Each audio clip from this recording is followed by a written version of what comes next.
The Boeing 737 banked left through turbulence at 37,000 feet, passengers gripping armrests as the cabin lights flickered.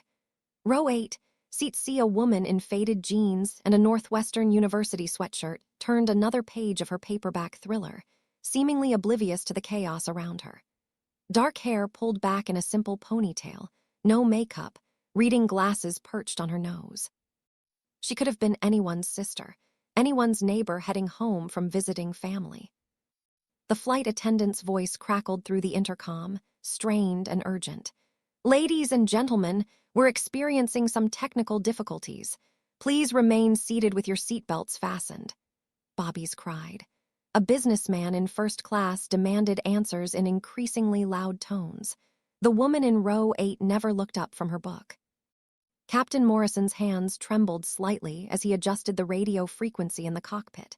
23 years flying commercial, and he'd never seen instruments behave like this. The autopilot had disengaged without warning somewhere over the Colorado Rockies. Navigation systems showed conflicting readings, altitude indicators spinning like carnival wheels. His co-pilot, Jenkins, barely 2 years out of flight school, sat white-knuckled beside him. "Denver Center, United 447, we are declaring an emergency," Morrison transmitted, his voice steady despite the sweat beading on his forehead. "Multiple system failures, requesting immediate vectors to nearest suitable airport." Static answered him, then more static. "Sir," Jenkins whispered, pointing at the primary flight display. "Look at this." The screen showed something impossible. According to their instruments, they were flying through a corridor of military airspace that didn't exist on any civilian chart. Restricted zones appeared and disappeared like ghosts. GPS coordinates flickered between readings hundreds of miles apart. Morrison keyed the radio again. "Mayday, Mayday, United 447, we are experiencing complete navigational failure. Requesting any station, any frequency." "United 447, this is Cheyenne Mountain."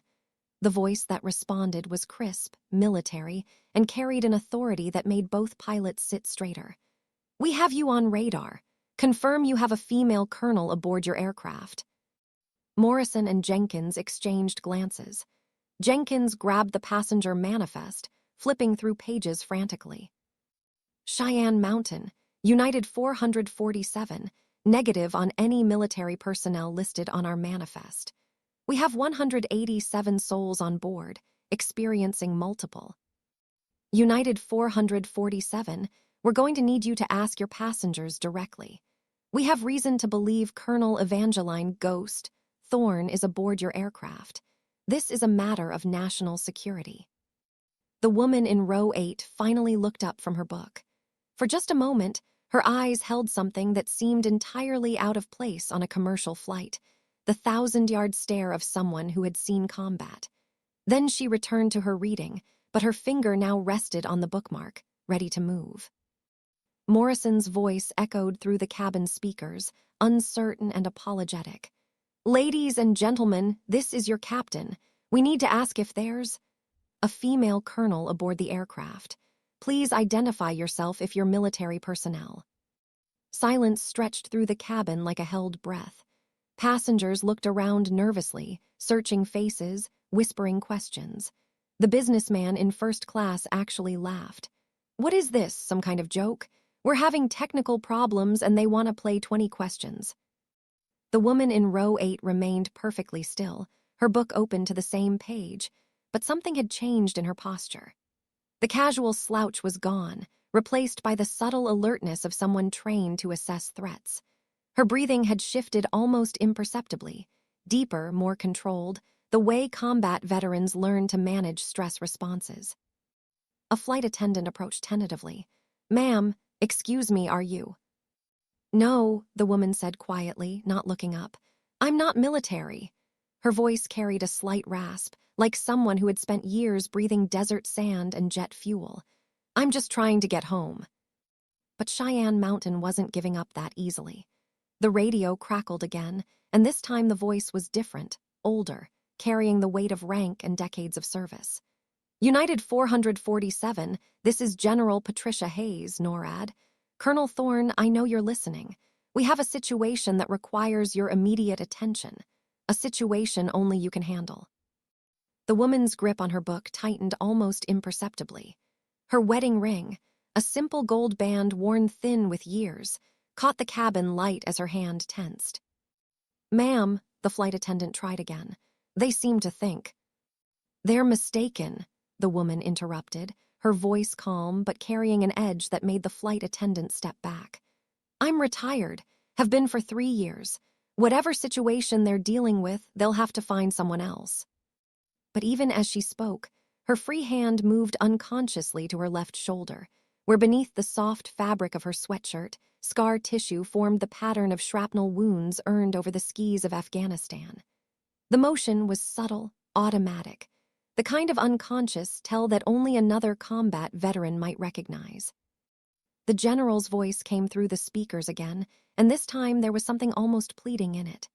Evangeline, we have multiple bogies inbound to major population centers. Stealth technology we've never seen before. Our best pilots can't get a lock. Our systems can't track them. But you've faced this before, haven't you? You know what these aircraft are. The woman, Colonel Evangeline Thorne, though she'd spent 3 years trying to forget that title, closed her book carefully, marking her place. Around her, passengers had grown quiet, sensing the shift in atmosphere, the way civilians always seem to know when something serious is happening even if they don't understand what. Morrison's voice crackled through the intercom, tight with stress. Cheyenne Mountain, we're still experiencing navigational failures. We need immediate assistance with our approach vectors. United 447, your navigational issues are directly related to the craft we're tracking. Colonel Thorne will understand. The electromagnetic signature is identical to what she encountered over Kandahar in 2019. Thorne's breath caught. Kandahar. The word hit her like a physical blow, bringing with it the memory of heat shimmer rising from desert runways, the smell of burning jet fuel, the weight of a flight suit in 120-degree heat. The mission that had ended her career and nearly ended her life.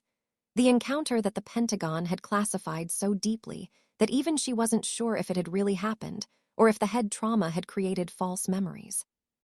She looked out the small oval window beside her seat. The sky appeared normal, endless blue stretching to the horizon, scattered clouds below like cotton balls on a department store display. But there, barely visible against the afternoon sun, she could make out shapes that shouldn't exist. Aircraft that moved with impossible speed and agility, their surfaces seeming to bend light around them like heat mirages. Jesus Christ, she whispered, the words barely audible even to herself. The woman beside her, an elderly grandmother clutching a bag of knitting, leaned over with concern. Are you all right, dear? You've gone quite pale. Thorne forced a smile. Just a little airsick, I'll be fine. But she wasn't fine, because she recognized those shapes in the sky. She'd seen them before, over the mountains of Afghanistan, moving with technology that defied every principle of aerodynamics she'd learned in 20 years of flying. Technology that had shot down her F-22 Raptor and left her ejector seat spinning through thin mountain air, watching her wingman's aircraft disintegrate in a ball of green plasma that burned brighter than the sun. General Hayes' voice cut through her memories. Colonel, we have reports of identical craft over New York, Los Angeles, and Chicago. They're maintaining position at 45,000 feet, just sitting there. Our analysts believe they're gathering intelligence before striking major population centers. You're the only pilot who's engaged these things and lived to tell about it. The cabin had grown eerily quiet. Even the crying bobbies had settled, as if sensing the gravity of whatever was unfolding. Captain Morrison's voice came through the speakers, calmer now but underlaid with steel. Ma'am, I don't know what your story is, but if you're who they think you are, and if you can help us understand what's happening up here, my instruments are showing things that shouldn't be possible. Thorne rubbed her temples, feeling the onset of the headaches that had plagued her since Kandahar. The doctors at Walter Reed had called them post-concussion syndrome. She knew better. They were her brain's way of warning her when things weren't as they seemed, when reality was about to shift in ways that human minds weren't meant to process. She could feel the eyes of nearby passengers on her, curious and concerned. The businessman from first class had actually walked back to her row, his earlier arrogance replaced by something approaching respect. "Look, lady," he said quietly, "I don't know what's going on here, but if there's something you can do to help us get down safely, I think we'd all appreciate it." Thorne looked around the cabin at the faces staring back at her. Ordinary people living ordinary lives, probably thinking about mundane things like mortgage payments and dental appointments when they boarded this flight. None of them had signed up for whatever this was turning into. She thought about her apartment in Chicago, about the job interview she was flying back from, assistant manager at a sporting goods store, a laughably mundane position for someone who had once commanded a squadron of the world's most advanced fighter aircraft. She thought about the pills in her purse, antidepressants and sleep aids that helped her forget the nightmares. Then she thought about the craft outside and what they might be capable of if left unchallenged. United 447, this is Colonel Thorne. Her voice carried clearly through the cabin as she spoke toward the ceiling, knowing the aircraft's communication systems would pick it up. "I'm going to need to speak with whoever's in charge of your air defense network." The change in her voice was remarkable. Gone was the soft-spoken woman with the reading glasses. In its place was something harder, more focused, the voice of someone accustomed to making life-and-death decisions at Mach 2. General Hayes responded immediately. "Colonel, we have Secretary of Defense Ramirez standing by, along with the Joint Chiefs. Patch me through to whoever's running your intercept protocols. And General, you're going to need to divert every available fighter to form a defensive perimeter around major cities. But understand this, conventional weapons won't work against these things. Whatever you're planning, it needs to be asymmetric." Jenkins, the young co-pilot, had left the cockpit and was standing in the aisle, listening intently. "Ma'am," he said hesitantly, "I'm Air Force Reserve. Flew A-10s before transitioning to commercial. What exactly are we dealing with here?" Thorne looked at him, seeing something of her younger self in his earnest expression. "Lieutenant, how long have you been flying?" 8 years military, 2 civilian."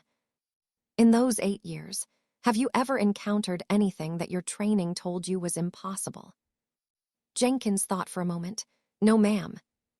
"Then today's going to be a learning experience."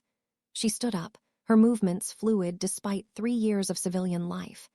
"Captain Morrison, I'm going to need access to your radio systems, and I'll need someone to contact Edwards Air Force Base and tell them to prep the Aurora project." The silence that followed was deafening. Even General Hayes seemed to pause before responding. "Colonel, the Aurora project was terminated in 2018. "No," Thorne said quietly. "It wasn't. It was compartmentalized. And right now, it's the only thing we have that might be able to match their capabilities." She moved toward the cockpit, passengers automatically shifting to let her pass. "Also, General, you're going to want to evacuate the airspace around Cheyenne Mountain. In about 15 minutes, they're going to realize that I'm talking to you, and they're going to try to prevent that conversation from continuing." As if on cue, the aircraft shuddered. Not turbulence, something else. Something that felt like the air itself was being manipulated by forces beyond normal comprehension. Through the windows, passengers could see that the impossible shapes in the sky had moved closer, their forms becoming more distinct against the afternoon sun. They looked like nothing from any earthly aviation program. Angular where they should have been curved, somehow both sleek and jagged at the same time. They moved without visible propulsion, banking and turning with the fluid grace of sharks circling prey. Thorne reached the cockpit door just as the aircraft's navigation systems went completely dark. Every screen in the cockpit flickered and died, leaving only the mechanical backup instruments. Captain Morrison looked up at her with something approaching desperation. "Ma'am, I don't care what your credentials are. Right now, you're the only person who seems to have any idea what's happening. What do you need from us?" She slipped into the jump seat behind the captain's position, her movements automatic and precise. "First, switch to emergency frequency 121.5. Broadcast in the clear that you have a medical emergency and need immediate vector to the nearest military installation." "But that's not..." "Captain, trust me. Lying about our situation is the least of our problems right now.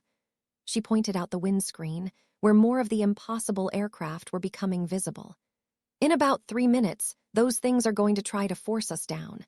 When they do, I need you to follow my instructions exactly, even if they seem to contradict everything you know about flying. Morrison keyed the radio. Any station, United 447 declaring emergency. We have a medical emergency on board and require immediate vector to nearest military airfield. The response came immediately, but not from any ground station. The voice was strange, almost mechanical, with an accent that couldn't be placed to any earthly region. United 447, you will descend to 15,000 feet and follow our escort to the designated landing area. Do not deviate from the prescribed course. Any attempt to communicate with ground stations will result in the immediate destruction of your aircraft. The cabin fell silent.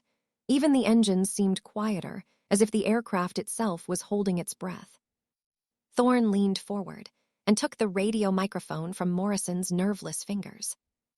Unknown aircraft, this is Colonel Evangeline Thorne, United States Air Force. I know who you are and I know what you want, but you're not getting it today. The response came back in that same mechanical voice, but now there was something different in it, recognition, perhaps even concern. Ghost Leader, we had hoped you were dead. Sorry to disappoint you, she replied, her voice carrying a cold satisfaction.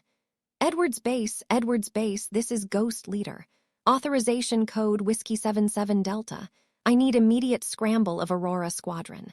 Priority 1, real-world scenario. The radio crackled with static.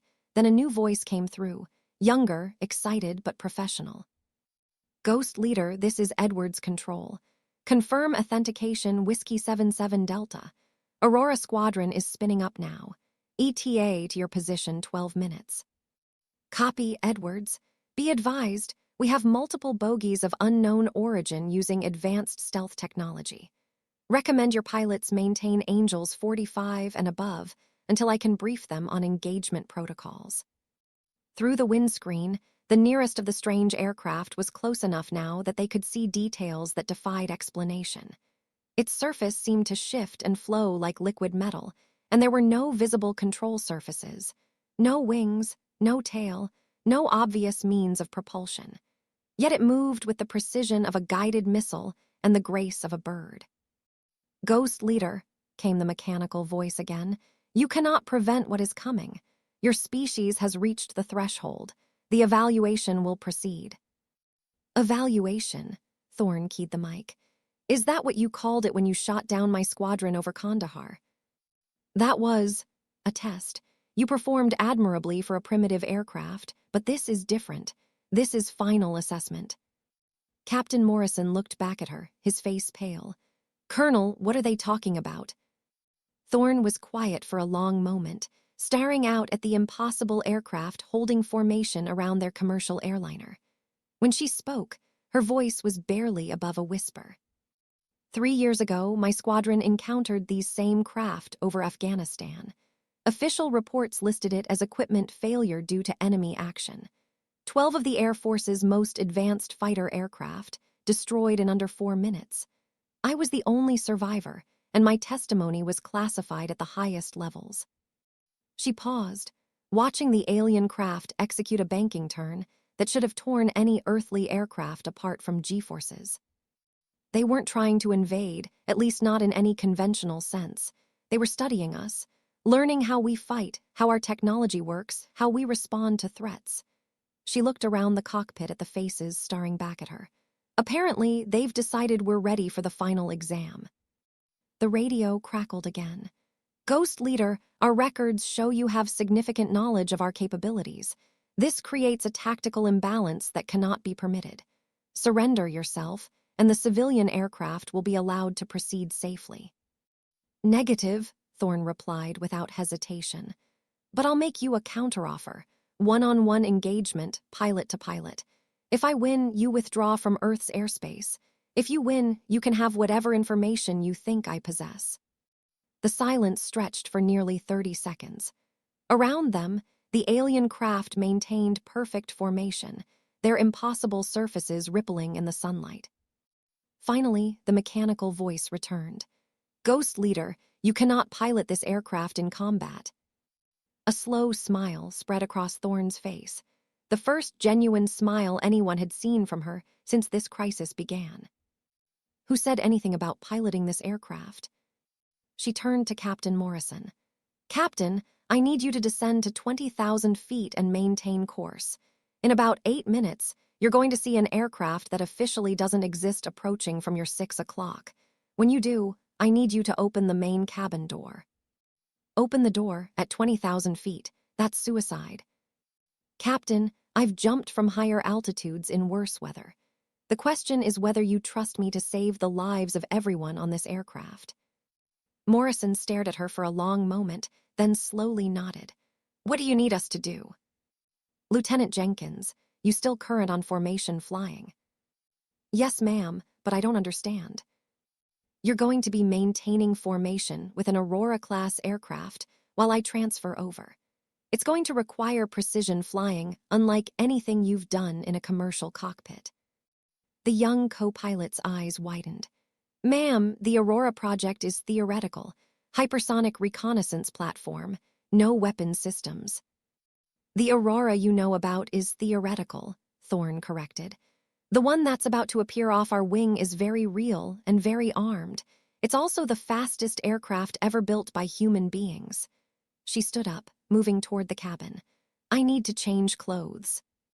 As she walked back through the passenger compartment, conversations died. People stared at her with mixtures of fear, curiosity, and hope. The elderly woman with the knitting looked up at her with tears in her eyes. "Are you really going to save us, dear?" Thorne paused beside her seat. "Ma'am, I'm going to do everything in my power to get you home to your family." She reached the overhead compartment and pulled down a carry-on bag that looked unremarkable from the outside. But when she opened it, the contents were anything but ordinary. A flight suit that seemed to be made of material that absorbed light rather than reflecting it. Helmet with a visor that showed no reflection. Equipment that looked more like something from a science fiction movie than standard military gear.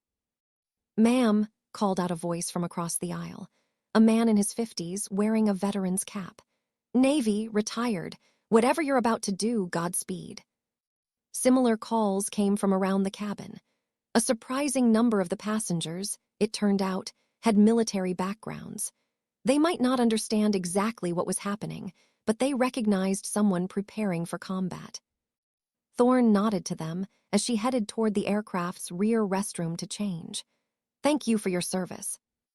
As she closed the restroom door, the radio crackled with a transmission that chilled everyone who heard it.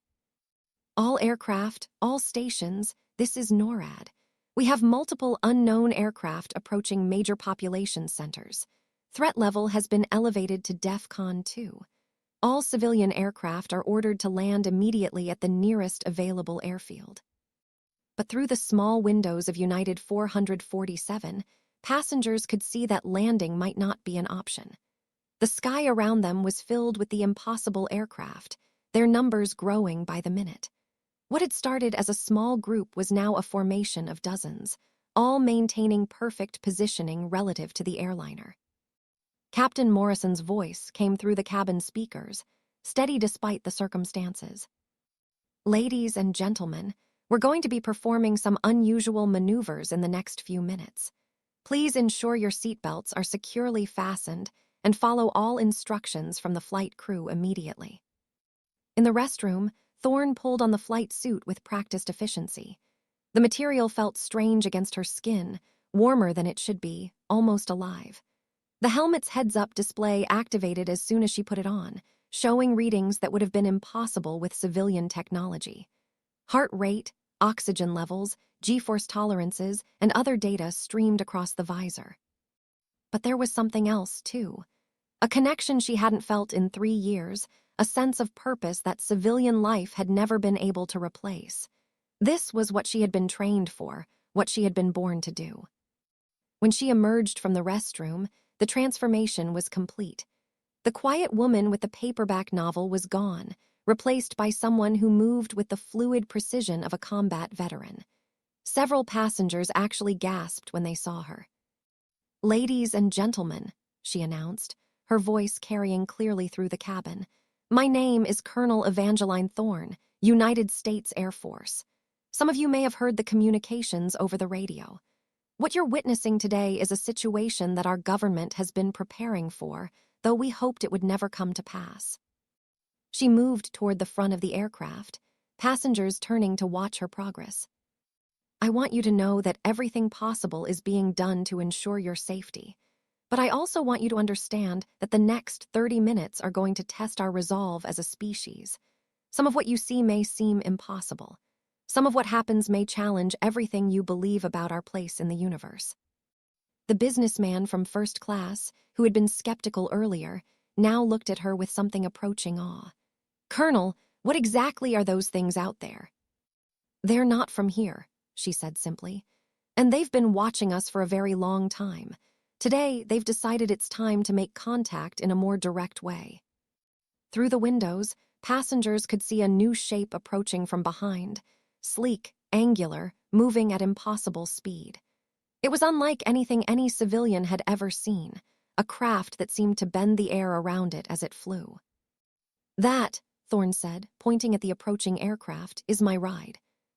The Aurora-class aircraft pulled alongside United 447 with a precision that defied belief. It was smaller than the commercial airliner, but radiated an aura of deadly capability. Its surface was covered in angles that seemed designed to confuse radar, and its engines produced no visible exhaust despite the incredible thrust that must be required to maintain formation. "United 447, this is Aurora 1, came a voice over the radio. "Ghost Leader, good to have you back in the game." "Aurora 1, this is Ghost Leader. I need a clean transfer at 20,000 feet. Can you maintain formation while we depressurize?" "Copy, Ghost Leader. We'll hold you steady." Captain Morrison's voice was tight with stress. "Colonel, I have to ask, are you sure about this?"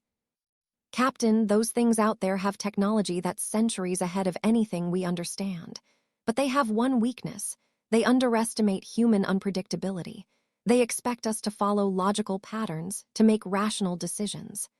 She moved toward the emergency exit door. "What I'm about to do is completely irrational, which is why it might work." The cabin pressure began to drop as the crew initiated emergency depressurization procedures.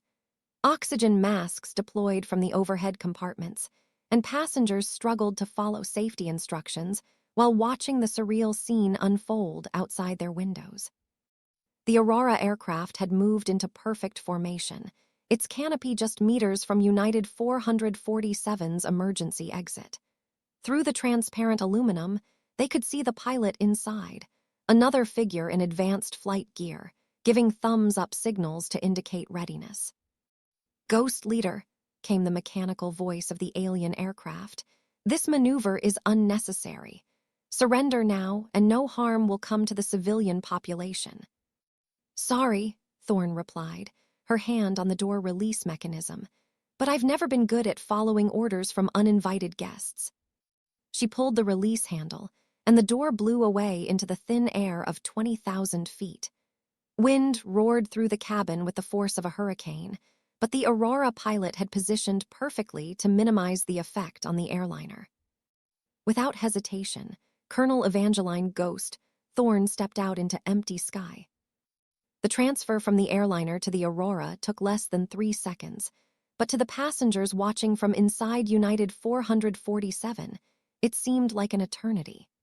They saw her leap across the gap between aircraft, her flight suit somehow providing stability in the incredible wind shear, and land precisely in the Aurora's rear cockpit. The Aurora pilot immediately pulled away from the commercial aircraft, and the door that had been torn away was quickly sealed by emergency procedures.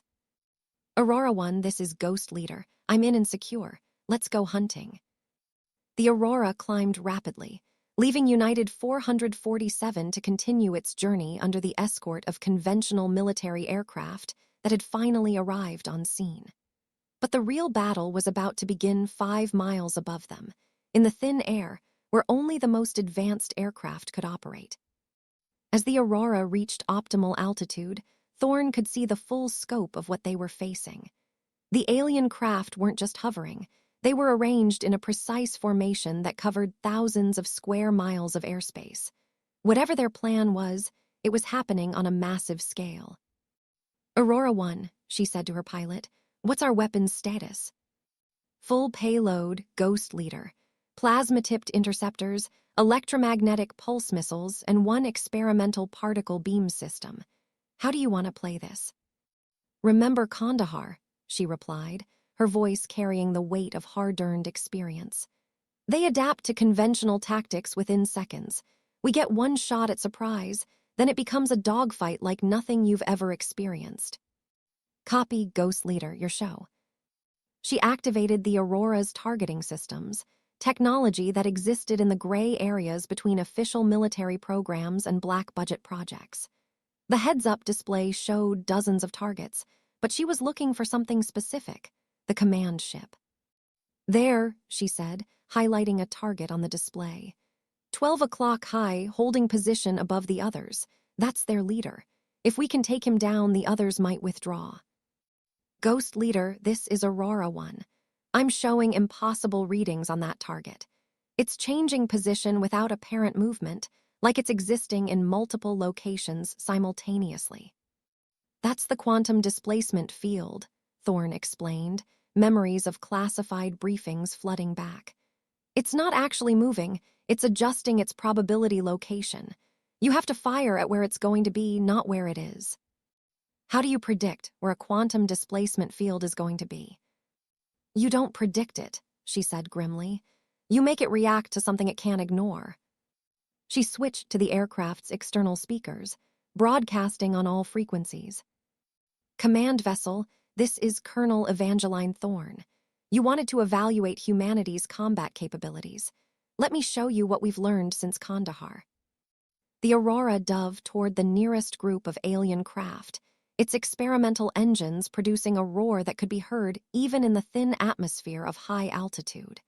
The alien ships immediately began evasive maneuvers, but their movements followed patterns that Thorne had studied in classified debriefings for 3 years. "Aurora 1's brake left on my mark. Mark." The Aurora pilot pulled into a banking turn that should have been impossible at that altitude, but the experimental craft responded like it was defying several laws of physics. Plasma bolts from the alien weapons passed through empty air where they should have been. "Ghost Leader, how did you know they would fire at that exact moment?" "Because they're not improvising," she replied, targeting systems locked onto an alien craft that was trying to flank them. "They're following a program, probably based on data they collected from previous encounters. Fire." The Aurora's particle beam lanced out through the thin air, striking the alien craft dead center. For a moment, nothing seemed to happen. Then the impossible surface began to crack and buckle, and the craft spiraled downward, leaving a trail of green fire. "First blood to humanity," Thorne announced over the radio. "All Aurora units converge on my position. Use pattern Delta 7 from the Kandahar files." "Ghost Leader, this is Aurora 2. We don't have the Kandahar files." "Then follow my lead and learn fast. These things have been studying us for decades, but we've been studying them too, and we've learned a few tricks of our own." The battle that followed would be analyzed by military strategists for decades to come. 6 Aurora-class aircraft, representing humanity's most advanced aviation technology, engaged dozens of craft using technology that seemed to violate fundamental laws of physics. But what the alien forces hadn't counted on was the human capacity for adaptive tactics and irrational courage. "Aurora 3, you've got 2 bogeys on your 6. Brake high and use your chaff dispensers." "Ghost Leader, chaff won't work against their targeting systems." "It's not supposed to confuse their sensors," Thorne replied, watching her tactical display. "It's supposed to create a magnetic resonance that interferes with their quantum displacement fields.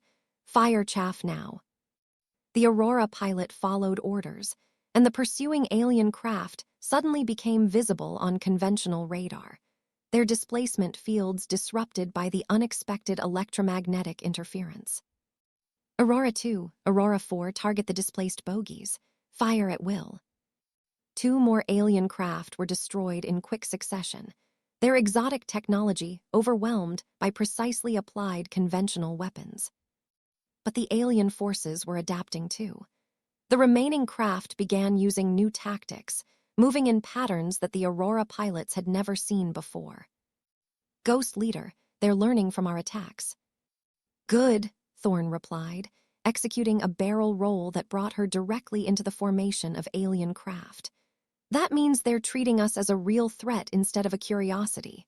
Aurora 1, when I give the signal, fire everything we have at the command ship. Ma'am, we're too close. The blast will take us out too.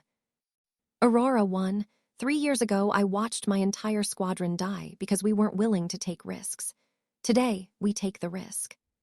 She switched to the frequency that the alien command ship had been using. Command vessel, this is Ghost Leader. I'm coming for you. The response came immediately, that mechanical voice now tinged with something that might have been respect. Ghost Leader, your species shows greater adaptability than our models predicted. This is unexpected. We're full of surprises, she replied, diving the Aurora directly toward the command ship. Aurora 1, remember what I said about irrational decisions. Yes, ma'am. This is going to be the most irrational decision you've ever made. On my mark, full power to engines, straight at their command ship. Don't pull up until I tell you to. Ghost Leader, that's suicide. No, she said quietly, watching the command ship grow larger in her targeting display. That's faith. Faith in human engineering, faith in your flying skills, and faith that sometimes the impossible is just another word for difficult. The Aurora accelerated to speeds that existed only in classified performance manuals. The alien command ship, apparently recognizing the threat, began evasive maneuvers. But quantum displacement fields had limitations. They could exist in multiple probable locations, but they couldn't violate conservation of energy. Now Aurora 1, everything we have. The Aurora fired every weapon in its arsenal simultaneously. Plasma-tipped missiles, electromagnetic pulse warheads, and the experimental particle beam all converged on the alien command ship's most probable location. The explosion, when it came, was visible from the ground, a brief star that flared to life 6 miles above the Earth and then faded to nothing. When the light cleared, the alien command ship was gone, and remarkably, so were all the other alien craft. They simply vanished as if they had never been there at all. All Aurora units, report status. Aurora 2, green across the board. Aurora 3, minor systems damage but operational. Aurora 4, we're good here, Ghost Leader. Aurora 5 and 6, no damage. Thorne allowed herself a moment to breathe, something she hadn't done properly since this crisis began. Through the Aurora's canopy, she could see United 447 in the distance, continuing its journey with a fighter escort, all souls aboard safe. Aurora 1, take us home. Ma'am, we're exactly as home for you these days. It was a good question. 3 years ago, home had been a squadron-ready room filled with the best pilots in the world. Then it had been a hospital bed at Walter Reed, then a series of increasingly mundane civilian jobs. Now, sitting in the rear cockpit of humanity's most advanced aircraft, having just saved her planet from potential invasion, she wasn't sure where she belonged. Aurora 1, take us to Edwards.